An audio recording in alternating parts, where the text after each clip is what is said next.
Hello बच्चों, study centre में आप सभी का स्वागत है बच्चा। तो अभी तक आप लोगों ने जितना पढ़ा होगा आई होप सभी के समझ में आया होगा। अभी आपने पॉलिटी का चैप्टर 1 खत्म किया, आई होप सभी को बहुत अच्छे समझ में आएगा। जिनको नहीं आया है डिस्क्रिप्शन में लिंक है, जाके तुरंत लेक्चर देख लेना, ठीक है। और हाँ, सभी लोग चैनल को सब्सक्राइब जरूर कर लेना बच्चा, जितना ज्यादा हो सके शेयर करो। ये बात सभी को समझ में आएगी नहीं? ठीक है। तो आज से हम इकोनॉमिक्स चैप्टर 1 स्टार्ट कर रहे हैं, जिसका नाम है story of village Palampur. Simple सी बात है, ये गांव की कहानी है। और पालमपुर हो सकता है एक्चुअल में कोई गांव हो, लेकिन यहाँ पे एक हाइपोथेटिकल विलेज लिया गया है, मतलब सिर्फ आपकी कल्पना में है, ठीक है। एक्चुअल कोई गांव यहाँ पे माना नहीं गया है कि आप ढूंढने चले जाओ कि पालमपुर कहाँ है, हमें देखना है, हमारे यहाँ इकोनॉमिक्स में चैप्टर है तो हमें पढ़ना है, गांव में जाके देखेंगे। तो ऐसा कुछ नहीं। पालमपुर आपका भी गांव हो सकता है, मतलब आप अपने गांव जाइए, वहां पे चीजें ऑब्जर्व करिए, वो भी पालमपुर की ही तरह सिचुएशन आपको दिखाएगा। सिंपल सी बात है, ठीक है। तो पालमपुर कोई अलग से कोई गांव नहीं है, ध्यान रखिएगा ये बात। तो चलिए पालमपुर के बारे में छोटा सा इंट्रोडक्शन लेते हैं। पालमपुर कैसा है कि स्मॉल विलेज है, छोटा सा गांव है, आस पड़ोस से वेल कनेक्टेड है, मतलब जो शहर है उनसे अच्छी खासी रोड गई है गांव से शहर तक। और आसपास जो टाउन पड़ता है वो कौन सा है? रानीगंज नाम का है। जैसे आपके गांव के आसपास कौन सा टाउन पड़ता है? रायबली है। सिंपल सी बात है, रायबली शहर ही तो है, बिल्कुल ना। और साधन क्या है? आपके गांव तक जाना हो या गांव से यहां तक आना हो तो बैलगाड़ी मिल जाएगी। कहते हो हाँ सर बैलगाड़ी से हम आएंगे, बिल्कुल नहीं आएंगे। तांगा मिल जाएगा, हाँ सर तांगा से आ सकते हैं। बुग्गी मिल जाएगी, मोटरसाइकिल, हाँ अब ठीक बोले हो आप सर, है ना। जीप मिल जाएगी आपको, ट्रैक्टर से आना बच्चा, आप लोग गांव जाना है गांव से आना, ठीक है। और ट्रक, ये सारे साधन भी विलेज पालमपुर के आसपास की रोड में दिख जाते हैं। बात समझे कि नहीं? तो विलेज की रोड पे देख रहे हो कितने साधन चलते हैं, ट्रांसपोर्टेशन का ये मीडियम है, ठीक है। और गांव में आपके जैसे सरकारी स्कूल होगा ना, तो यहां पे भी इस गांव में भी 2 प्राइमरी स्कूल हैं। प्राइमरी स्कूल मतलब समझते हो ना, कक्षा 5 तक। हाई स्कूल है मतलब कक्षा 8 तक। और प्राइमरी हेल्थ केयर है, मतलब सरकारी अस्पताल है। और एक प्राइवेट अस्पताल भी है। आपके भी गांव में तो होगा ये सब, है ना। आप कुछ लोगों गांव में एक ही प्राइमरी स्कूल होगा, एक ही जूनियर हाई स्कूल होगा। हाई स्कूल मतलब सॉरी कक्षा 10 तक का, ठीक है, याद रखिएगा। सॉरी भाई, जूनियर हाई स्कूल मैंने बोल दिया था। देखिए, और उस गांव में 450 डिफरेंट कास्ट की फैमिलीज रहती हैं। आपके भी गांव में तो कम से कम 800-900 लोग रहते होंगे, 800-900 परिवार रहते होंगे, जिसमें से 450 में से 80 अपर कास्ट के लोग हैं और 1/3 जो है शेड्यूल कास्ट के लोग हैं। कौन है? शेड्यूल कास्ट के लोग हैं। बात समझे कि नहीं? ये ध्यान रखना। और अधिकतर घरों में, जैसे आपके गांव में सभी के घर में लाइट का कनेक्शन होगा, यहाँ भी सबके घर में लाइट का कनेक्शन है। सिंपल सी बात है। यहाँ के लोग भी छोटे मोटा मैन्युफैक्चरिंग करते हैं, ट्रांसपोर्ट करते हैं, दुकानें हैं उनके पास और खेती बाड़ी करते हैं। यही तो काम होता है गांव वालों के पास, और कुछ होता है क्या? ठीक है। तो ये छोटा सा आपका विलेज पालमपुर था। इसके बारे में आई होप आपके दिमाग में हो। आप अपना गांव बस इमेजिन कर लेना, सिंपल सी बात है। बैलगाड़ी पे बैठ जाना और चले जाना अपने गांव, ठीक है। सारी चीजें आपको समझ में आ जाएंगी। तो जल्दी से बैलगाड़ी उठाओ, बैल ना हो तो खुद बैल बन जाओ, ठीक है। चलो गांव पहुंचो जल्दी से। चलिए, अब अगर गांव में अगर कुछ प्रोडक्शन करना है या कहीं भी प्रोडक्शन करना है तो आपको किन किन चीजों की रिक्वायरमेंट होगी? तो सबसे पहले प्रोडक्शन करते क्यों है ये बताओ। सर प्रोडक्शन करते क्यों है ये तो नहीं पता, पर प्रोडक्शन होता है। तो प्रोडक्शन हम इसलिए करते हैं ताकि हम अपनी जरूरतों को पूरा कर पाए। सिंपल सी बात है। किस लिए प्रोडक्शन करते हैं? ताकि हम अपनी जरूरतों को पूरा कर पाए, बस इतना ही तो है, ठीक है। देखो क्या लिखा है, the aim of the production is to produce the goods and services that we want. मतलब प्रोडक्शन का उद्देश्य यही होता है कि वही गुड्स एंड सर्विसेज हम प्रोड्यूस करते हैं जिनकी हमें जरूरत होती है। कि ऐसा भी कुछ उगा लेते हो जिसको आपको जरूरत नहीं होती, खेती बाड़ी में, है ना। बरसीन उगाया करो आप लोग, आपको जरूरत होती है ना बहुत ज्यादा, चबाते होगे, है ना सभी लोग। नहीं सर हम गेहूं खाते हैं, गेहूं उगाएंगे, बरसीन क्यों उगाएंगे? बरसीन तो जानवर खाते हैं, है ना। चलिए देखिए, 4 रिक्वायरमेंट आपको पड़ती है, 4 चीजों की जरूरत पड़ेगी आपको किसी भी चीज के प्रोडक्शन के लिए, ठीक है। चाहे सर्विस, चाहे कुछ गुड्स उगाने हो, फार्मिंग करनी हो, बिजनेस करना हो, कुछ भी करना हो, आपको 4 चीजों की जरूरत तो पड़ेगी ही पड़ेगी। तो हम ये आपको गुरु मंत्र देने जा रहे हैं, ध्यान से सुनिए। आपको क्या चाहिए? जमीन चाहिए। देखा कितनी बड़ी बात बताई। तो आप सभी लोग आपकी जमीन जो भी है उसके कागजात मुझे भेज दो जल्दी से व्हाट्सएप पे, ठीक है, मेरे नाम करके। तो जमीन चाहिए खेती बाड़ी करने के लिए, चाहे खेती बाड़ी करनी हो चाहे बिजनेस करना हो। लेबर चाहिए, तो आप लोग हो ही हमारे लिए लेबर, है ना। तो आप लोग आ जाना, खेती में बढ़िया मजदूरी देंगे, परेशान क्यों। लेबर दो तरीके के होते हैं, एक स्किल्ड, दूसरे अनस्किल्ड लेबर। अब वो गधे जो पढ़ते नहीं होंगे वो अनस्किल्ड में आ जाएंगे, और जो पढ़ेंगे बढ़िया एकदम जी जान से पढ़ रहे होंगे वो स्किल्ड लेबर में आ जाएंगे। सिंपल सी बात है, क्योंकि आगे चलकर बीटेक उटेक पढ़ लेंगे, कंप्यूटर कंप्यूटर चलाना आ जाएगा, तो उनको अपने आगे बिठाएंगे। हमने कहा हम बताएंगे कि बेटा कंप्यूटर पे बढ़िया जीएसटी वगैरह बिल बनाओ, तो वो किस में आ गए, स्किल्ड में आ गए। और जो गधे पढ़ेंगे नहीं वो क्या करेंगे, आएंगे हम उनको फरुआ देंगे, आओ बच्चा हमारे खेत में फरुआ चलाओ तुम, तो वो किस में आ गए, अनस्किल्ड लेबर में। सिंपल सी बात है, जिनके पास कोई टेक्निकल नॉलेज हो स्किल्ड लेबर में, और जो जिनके पास कोई टेक्निकल नॉलेज ना हो अनस्किल्ड लेबर में। देखिए दो तरीके की फिजिकल कैपिटल होती है। यहाँ पे कुछ लोग बोलेंगे सर एल गायब है, अरे लगा लेना भाई, ठीक है। तो फिजिकल कैपिटल दो तरीके की होती है, एक फिक्स्ड कैपिटल, दूसरा वर्किंग कैपिटल। इसके बारे में आगे पढ़ेंगे, अभी नहीं बताएंगे, सीक्रेट है ये। उसके बाद एंटरप्रेन्योर, मतलब कोई तो होगा जो बिजनेस को बढ़ाने की सोचेगा। सिंपल सी बात है, वो कौन है, एंटरप्रेन्योर। अगर एंटरप्रेन्योर ना हो तो ऊपर वाली तीनों चीजें बेकार। सिंपल सी बात है, मतलब आप ना हो तो तीनों चीजें बेकार, ठीक है। इसे ह्यूमन कैपिटल भी कह सकते हो। क्या बेटा, ह्यूमन कैपिटल। तो ह्यूमन कैपिटल के बिना ऊपर वाले सारी चीजें वेस्ट हो गई, तो ये ध्यान रखना। अब देखिए पहली रिक्वायरमेंट क्या है, जमीन। तो आप सभी लोग मुझे जमीन देने ही वाले हैं, मुझे कोई दिक्कत है नहीं। और कुछ नेचुरल रिसोर्सेज, जैसे वहां पे आसपास पानी और जंगल तो मिल ही जाएगा, है ना। उस जंगल में आपको छोड़ाएंगे, एक शेर छोड़ाएंगे, दोनों लोग आपस में पार्टी करना, है ना। और दूसरी रिक्वायरमेंट क्या है बेटा, लेबर। तो लेबर मैंने आपको बता दिया, लेबर कौन होते हैं, जो काम करने के इच्छुक हों, वही क्या कहलाते हैं, लेबर। जैसे आप लोग काम करने के बहुत इच्छुक हो, मुझे पता है, बस आप लोग जमीन दो, बस हम आपको ले चलते हैं लेबर बनाने, ठीक है। टेंशन की बात नहीं है, आराम से मस्ती में।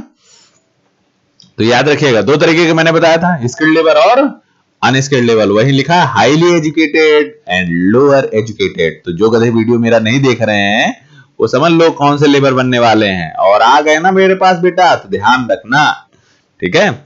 उसके बाद तुमने कह दिया कि सर मैंने वीडियो नहीं देखा था, तो तब तो तुमको अनस्किल्ड लेबर ही बना के हम छोड़ेंगे, ठीक है।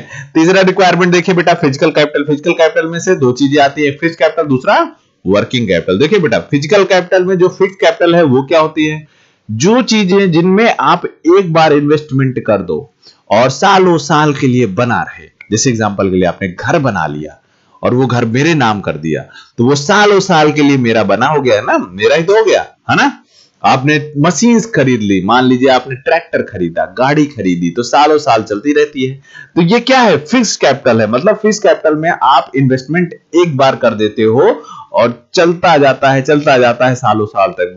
बस बीच में भी थोड़ा बहुत मेंटेन कराते रहते हो, ऐसा नहीं है, लेकिन वो एज इट इज बना रहता है, ठीक है। वर्किंग कैपिटल में क्या है, हर दिन आए हर दिन चला जाए। जैसे एग्जांपल के लिए आपको अभी बरसात हो रही है जून जुलाई में, तो अभी आप धान की खेती करने वाले हो, तो रॉ मटेरियल आपको चाहिए होगा, तो आप क्या क्या लोगे, धान लोगे, उसके बाद फर्टिलाइजर्स लोगे। तो ये रॉ मटेरियल क्या है, वर्किंग कैपिटल है। क्या अगले साल तक ये धान फर्टिलाइजर जो खरीद के लाए हो, ये अगले साल भी इस्तेमाल कर लोगे, नहीं कर पाओगे, अभी की खेती में कर पाओगे, और पैसे खर्च होंगे आपके। तो ये क्या कहलाता है, वर्किंग कैपिटल, जिसकी जरूरत आपको बार बार पड़े। सिंपल सी बात समझो, वर्किंग कैपिटल क्या है, जिसकी जरूरत आपको बार बार पड़े। तो अगला रिक्वायरमेंट एंटरप्रेन्योर्स बताया था, एंटरप्राइजेस बताया था।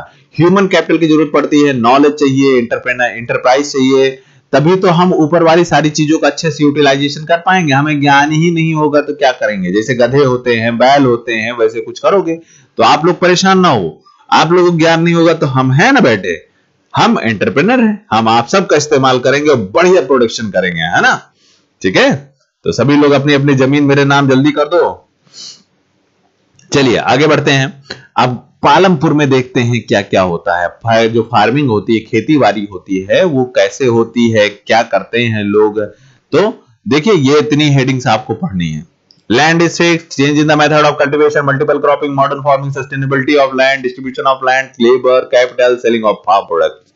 कितना छोटा है, सिंपल सी बात है। खेती करनी है आपको गांव में तो जमीन चाहिए कि नहीं चाहिए, और अगर आज ज्यादा प्रोडक्शन करना हो तो मॉडर्न मेथड अपनाओगे, मल्टीपल क्रॉपिंग करोगे, जमीन को बचा के रखोगे, लैंड का डिस्ट्रीब्यूशन देखोगे, लेबर कैसे मिले हैं, कैपिटल कितना लगा है और कहां बेचोगे, बस इतना ही तो देखोगे, तभी तो आपकी खेती बाड़ी सफल होगी। तो देखिए लैंड इश्यूज के बारे में जान लीजिए। पालमपुर में 75% पॉपुलेशन जो है खेती पे निर्भर करती है।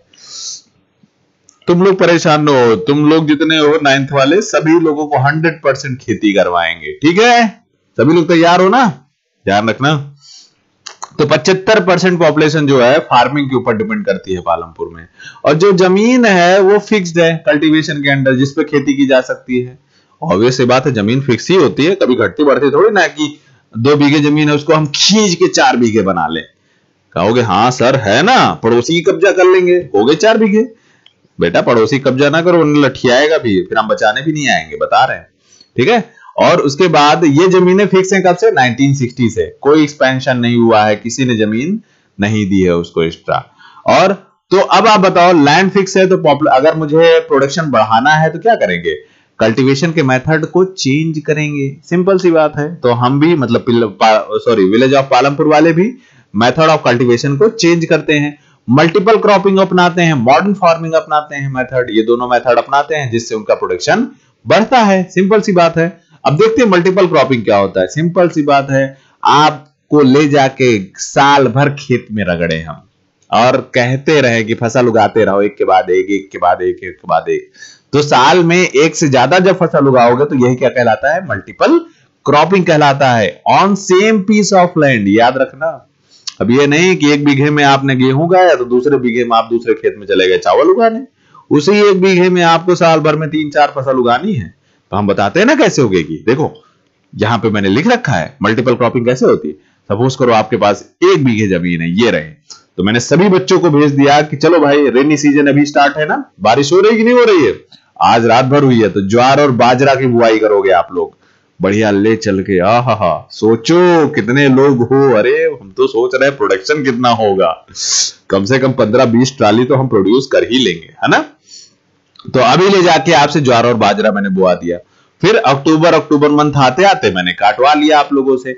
उसके बाद अक्टूबर में मैंने आपसे आलू लगवा लिए खेत में, है ना? आलू, गोल गोल आलू भी हो गया, दिसंबर में उगवा लिए।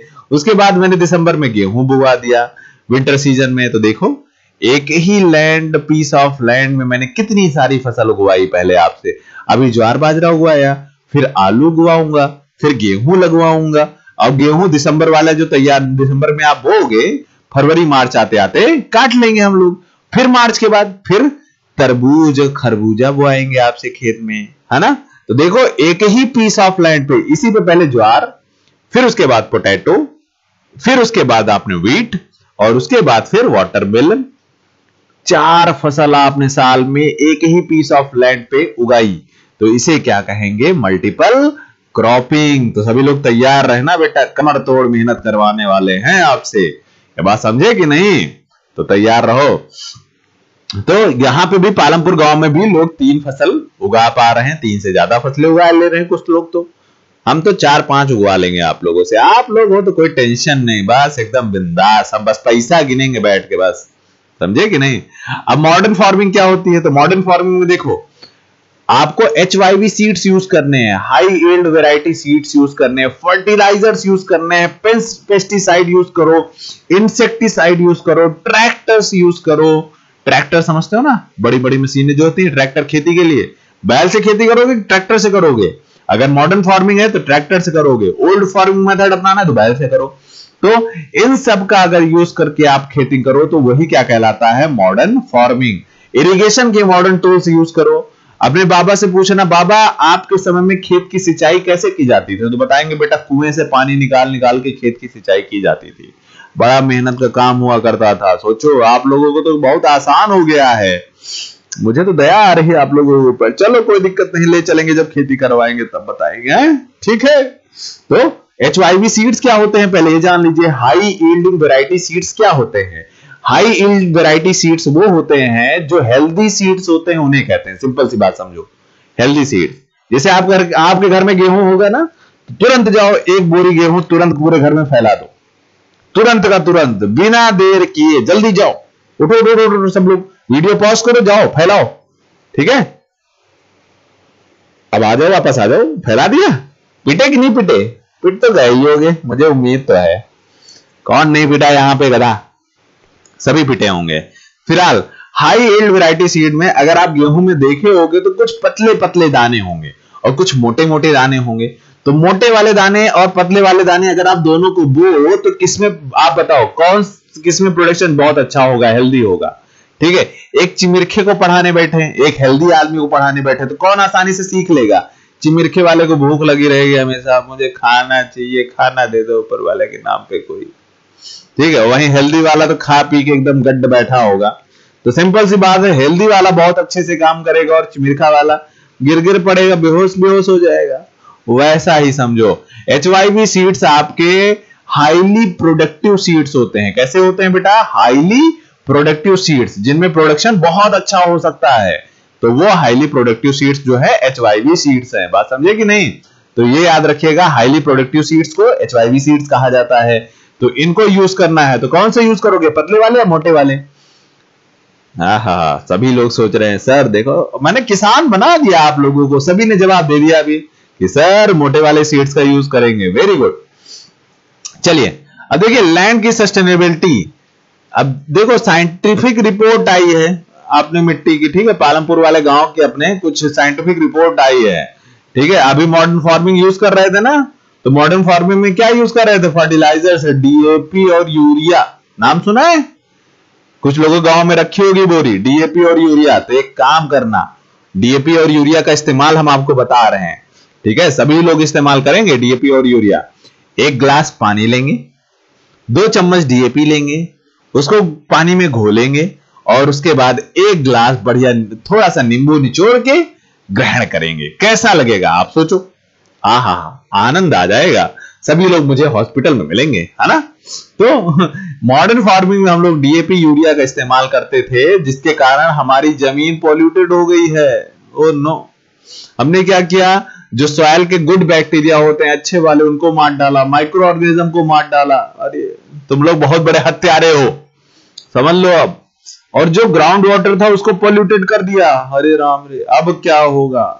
नदियों को पॉल्यूटेड कर दिया आपने, तालाबों को पॉल्यूटेड कर दिया इन्हीं फर्टिलाइजर्स का यूज करके, DAP और यूरिया का। है तुम लोग कितने बड़े पापी हो, मतलब वाकई। अब से कोई भी बता रहे हैं DAP यूरिया का इस्तेमाल नहीं करेगा, घर में किसी के हो तो ले जाके फेंको बाहर, बेच आओ। ठीक है, कुछ लोग करेंगे सर पापा हमको बेच देंगे अगर हम DAP यूरिया बेचने गए तो। चलो, तो इस तरह से जमीन क्या हो रही, धीरे धीरे बैरन हो रही है, बंजर हो रही है। साइंटिफिक रिपोर्ट है। आप सोचो, डरो बच्चा, और आपको तो जो नदी वगैरह पॉल्यूटेड हो रही वो हो ही रही है। ठीक है, तो ये हो गई सस्टेनेबिलिटी ऑफ लैंड की हेडिंग में इतना लिखना है आपको। डिस्ट्रीब्यूशन ऑफ लैंड, तो जमीन का बंटवारा आपके गांव में देखा होगा, सर हमारे पास 50 बीघा है, तो 50 बीघा में 60 बीघा हमें दे देना। ठीक है, बाकी जो बच्चे तुम्हारा। ठीक, तो देखिए डिस्ट्रीब्यूशन ऑफ लैंड में जो वहां का 450 परिवार है, याद है 450 परिवार ही तो थे, क्या और थे हमारे पालमपुर गांव में। उसमें से 1/3 बेचारों के पास जमीन ही नहीं है। लो बेचारे गरीब, जाओ दे आओ 1-1 बीघे सब लोग अपने अपनी जमीन। ठीक है, 240 परिवार के पास जो है 2 हेक्टेयर से कम है, और 60 परिवारों के पास 2 हेक्टेयर से ज्यादा है। बताओ, 60 परिवार सिर्फ हैं जिनके पास 2 हेक्टेयर से ज्यादा जमीन है, और कुछ हैं जिनके पास 10 हेक्टेयर है, उससे भी ज्यादा है। बाप रे, तो ये कुछ वाले जो 10 हेक्टेयर है उससे ज्यादा, इनसे छीन लो और 1/3 को बांट दो जिनके पास जमीन नहीं है। ठीक है, तो ये डिस्ट्रीब्यूशन ऑफ लैंड है। फिलहाल कहां बांटोगे, कहां छीनोगे, पता नहीं कितनी लठ बरस जाएगी आपके ऊपर। अगली हेडिंग देखिए बेटा, लेबर। लेबर क्या होते हैं? अरे वही काम करने वाले लोग। कुछ किसान अपनी जमीन पे काम करते हैं। जिन किसानों के पास ये जैसे 1/3 के पास अपनी खुद की जमीन तो है नहीं, तो ये किसकी जमीन पे काम करेंगे? दूसरों की जमीन पे काम करेंगे। तो दूसरों की जमीन पे अगर आप काम करोगे तो क्या कहलाओगे? लेबर। जैसे आप लोग सारा खेत हमें नाम कर दोगे, उसके बाद हम आपको बुलाएंगे तो अपने खेत पे काम करवाएंगे, तो आप क्या बन गए? लेबर बन गए। और बदले में आपको देंगे क्या? देंगे 2 थप्पड़। नहीं नहीं नहीं, वेजेस देंगे। ये 2 थप्पड़ के रूप में क्या है? वेजेस हैं। ठीक है, मतलब आपको मेहनताना देंगे हम।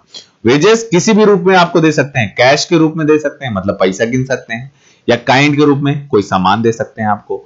गेहूं दे दें, चावल दे दें 2 दाना के लिए, जो बेटा HYV सीड है। ठीक है, तो इसको अपने यहां बो देना, अच्छी खासी प्रोडक्शन होगी। तो कैश भी दे सकते हैं और काइंड भी दे सकते हैं। तो मेरे ऊपर डिपेंड करेगा, पहले खेती तो करवाए तुम लोगों से, उसके बाद देखेंगे क्या देना है तुम्हें वेजेस में। ठीक है, तो याद रखना वेजेस वेरी करते हैं region to region, crop to crop. ठीक है, one farm activity to another farm activity, मतलब एक काम से दूसरे काम में वेजेस आपके बदलते रहते हैं, कोई फिक्स नहीं है कि यही वेजेस आपको मिलेगा। आलू की बुआई में हो सकता है वेजेस ज्यादा मिल जाए, गेहूं की बुआई में वेजेस कम मिल जाए आपको, ठीक है, क्योंकि आलू की बुआई में ज्यादा मेहनत लगती है, गेहूं की बुआई में कोई मेहनत नहीं लगती। अब देखते हैं कैपिटल। कैपिटल मैंने बता दिया, जेब में जो पैसा है मेरे अकाउंट में भेज दो, जितने के पास अकाउंट में पैसा है सब मेरे अकाउंट में ट्रांसफर कर दो, व्हाट्सएप पे मुझसे डिटेल ले लेना है सभी लोग। तो कैपिटल में देखिए बेटा क्या क्या है, तो तीन तरीके के कैपिटल पढ़ा है हमने, वर्किंग कैपिटल, फिक्स कैपिटल और ह्यूमन कैपिटल। तीन ही तरीके के कैपिटल होते हैं। वर्किंग कैपिटल मैंने पहले बता रखा है, दोबारा क्या बताएं हम आपको, क्या बताएं, बताइए बताइए, कुछ बताएं हम आपको, नहीं बताने लायक ना, तो क्या बताएं, छोड़िए। ह्यूमन कैपिटल, हम इंसान ह्यूमन कैपिटल ही तो है, ठीक है, तो ध्यान रखना। तो आगे देखते हैं selling of the farm production. अब आपने फाइनली खेत से जो उगाया है ले जाके कहीं बेचोगे ना, तो देखो पालमपुर में क्या होता है, जो छोटे छोटे किसान होते हैं वो लार्ज फार्मर्स को ले जाके बेच देते हैं अपना प्रोडक्ट, लार्ज फार्मर्स ले जाके मार्केट में बेच देते हैं, मार्केट वाले जो है ट्रेडर्स को बेच देते हैं, और ट्रेडर्स वाले जो है ले जाके शहरों या बड़े बड़े शहरों में बेच देते हैं। देखा, ये बन गई अपनी बढ़िया चैन। तो देखिए सबसे पहले छोटे किसान किसको बेचते हैं, बड़े किसानों को बेचते हैं। ये देखिए स्मॉल फार्मर्स किसको ले जाके सेल करेंगे प्रोडक्ट अपना, बड़े किसानों को सेल करेंगे। और जो बड़े किसान है वो कहां ले जाके अपना सेल करेंगे, मार्केट में सेल करेंगे। और मार्केट वाले कहां ले जाके सेल करेंगे, मार्केट वालों से ट्रेडर्स, जो छोटे छोटे ट्रेडर्स होते हैं वो खरीदते हैं और शहर में ले जाके बेचते हैं बड़े बड़े। तो इस तरह से जो गांव के फार्म प्रोडक्ट्स हैं उनकी सेलिंग होती है। यहां तक की चीजें समझ में आई कि नहीं, किसी से बताना मत, आ गई हो तो मुझसे बता देना नेताओं, ठीक है। चलिए इतनी बातें आई होप आपको समझ में आई होंगी। अगला लेक्चर इसका एक पार्ट और बचता है, नेक्स्ट क्लास में आ जाएगा। सभी लोग अच्छे से पूरा लेक्चर देखिए, इसका नोट्स बनाइए, प्रिपेयर करिए, ठीक है। और हाँ, चैनल सब्सक्राइब कर दिया करो, नहीं तो मजदूरी नहीं देंगे, बता रहे हैं, ठीक है। चलो जितना ज्यादा शेयर कर सको शेयर करो, लाइक करो, ठीक है, चैनल को सब्सक्राइब करो।